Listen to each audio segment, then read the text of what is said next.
Cebulski, je le connais par l'hypnose de rue. Oui, Et quand je l'ai vu dans l'hypnose de rue, pour moi, c'est le charme en fait. C'est le charme de l'hypnose de c'est rue. lourd à porter sur mes frêles épaules.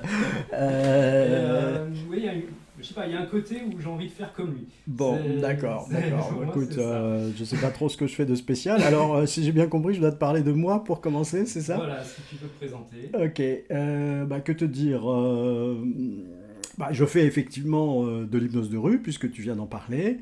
Je ne fais pas que de l'hypnose de rue, j'ai aussi un cabinet dans lequel j'exerce, voilà, de manière assez ponctuelle, hein. En gros, 1 ou 2 jours par semaine, je reçois quelques clients. Voilà pour la présentation de mon activité.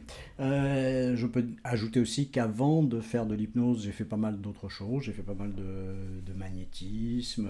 Je me suis toujours intéressé à des choses bon, qui pouvaient être rangées dans le domaine de l'invisible, en tout cas de tout ce qui n'était pas comme ça directement accessible au sens.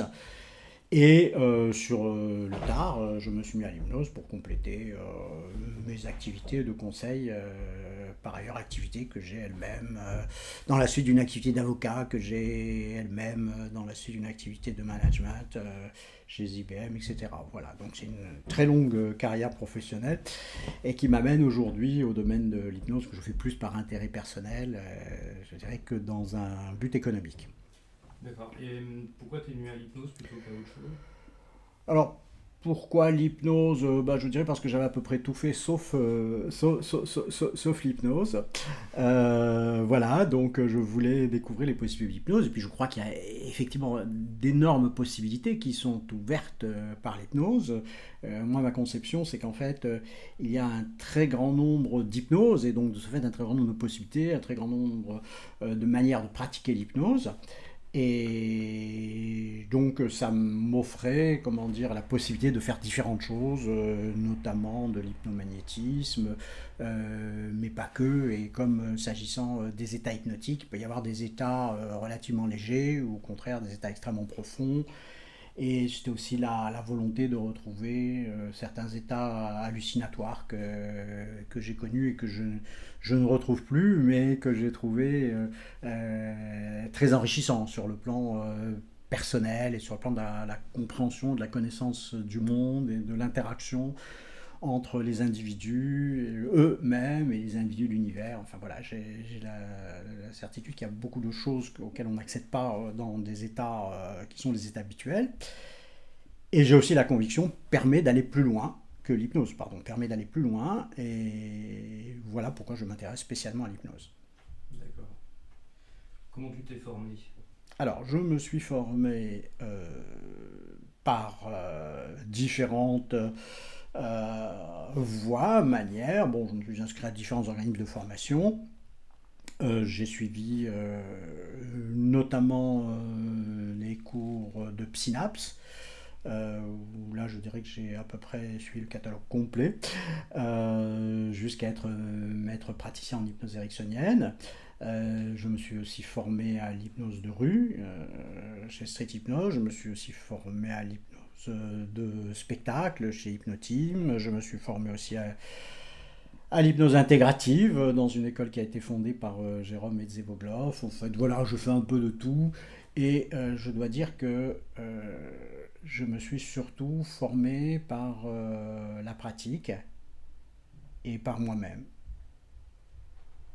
Je, voilà, je préfère au fond un travail personnel à des choses que l'on m'apprend de l'extérieur. Et si je devais donner des proportions, je dirais que il y a 15% de ce que je considère comme savoir en hypnose qui est redevable aux organismes de formation et 85% qui est attribuable à la rue et à moi-même, différentes expériences, réflexions, lectures.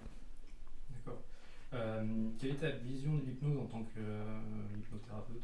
Comment tu procèdes?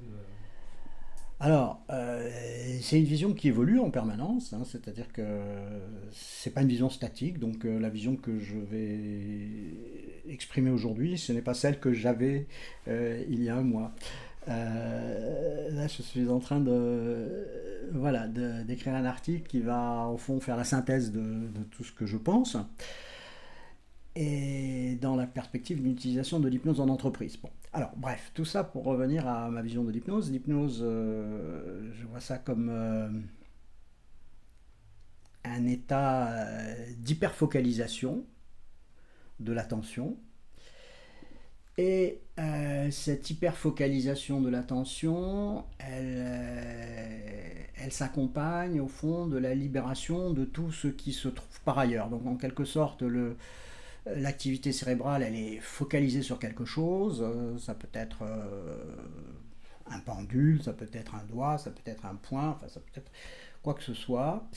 Et en même temps qu'il y a cette hyperfocalisation, il y a la libération d'autre chose qui s'installe. Et en fait, cette autre chose, on peut dire que c'est des ressources qui sont plus des ressources d'association émotionnelle. C'est tout ce qu'on a pu considérer comme relatif à, on va dire, au cerveau limbique, enfin à des choses, à des fonctions plus primitives qui sont déclenchées dès lors que par ailleurs le cerveau est en état d'hypnose. Donc en fait l'hypnose voilà, c'est cet état dans lequel il y a des aptitudes nouvelles, enfin en tout cas des choses qui ne sont pas habituelles dans le fonctionnement du cerveau qui se déclenchent. Voilà comment j'envisage l'hypnose. Et lorsque cette possibilité nouvelle voit le jour, et bien on peut en tirer parti pour faire des suggestions qui vont généralement être mieux acceptées, pour faire des propositions de comportement, mettre en place de nouveaux automatismes, de nouvelles manières de voir les choses. On va pouvoir utiliser des protocoles, par exemple, pour proposer des transformations de comportement à des individus qui vont se voir fonctionner différemment et entrevoir la possibilité de fonctionner différemment, ou au contraire pratiquer ce que l'on appelle l'hypnose sèche, c'est-à-dire ne rien suggérer et laisser ce qu'on peut appeler l'inconscient, enfin en tout cas des automatismes fonctionner et libérer tout un tas de choses, peut-être de reconnexion avec des instincts, des choses très anciennes que l'on a vécues. Voilà, alors justement là je ne sais pas trop où s'arrêtent les possibilités, mais en tout cas l'idée c'est que voilà, soit en quelque sorte on va profiter de l'état hypnotique pour amener le sujet quelque part, soit au contraire considérer que c'est le sujet qui va aller tout seul là où il est bon qu'il aille. Voilà. Tu peux nous parler de ton livre? Alors, ce livre, c'est un caprice. Je crois que j'aurais pas dû l'écrire comme ça si j'avais voulu le vendre. Et en même temps, c'est un livre que j'ai écrit en me disant